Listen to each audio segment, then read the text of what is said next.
and Kasmuel Makoure recently met in Nairobi with plans to carve out a new political path distinct from the perceived front-runners.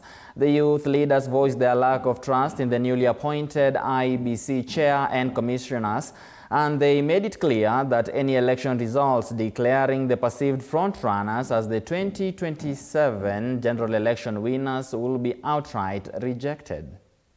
Because right now we have a man who currently has a case in the appellate court, asking the court to reinstate him to the seat of the government that he is telling us is a very bad government.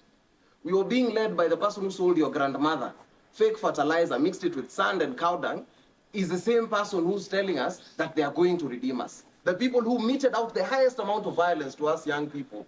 If you can trust that person, certainly, I think you can and you ought to extend more grace to people who have not been tainted. Nobody here has a corruption case. The worst thing that these young men and women have done here is be so good at what they do that the praying political class has identified their talent. As you see, the state of our country right now is people are trying to look for lesser devils and to try to look for leadership where it cannot be found.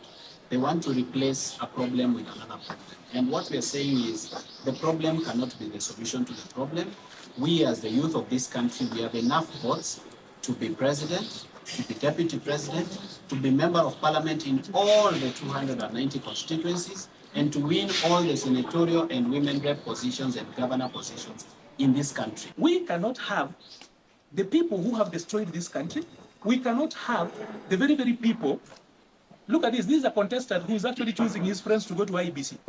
We do not have confidence in that IEBC because those are William Ruto's friends. So long as any result shows up and it says William Ruto is the winner, we will not accept. If a result comes out and it says that Rigathi Gachagua is the winner, we will not accept because those people are the same. Just the other side of the same coin. We are not going to accept anything that declares any of these legacy politicians the winner. That particular result will be rejected. And on to matters related to that.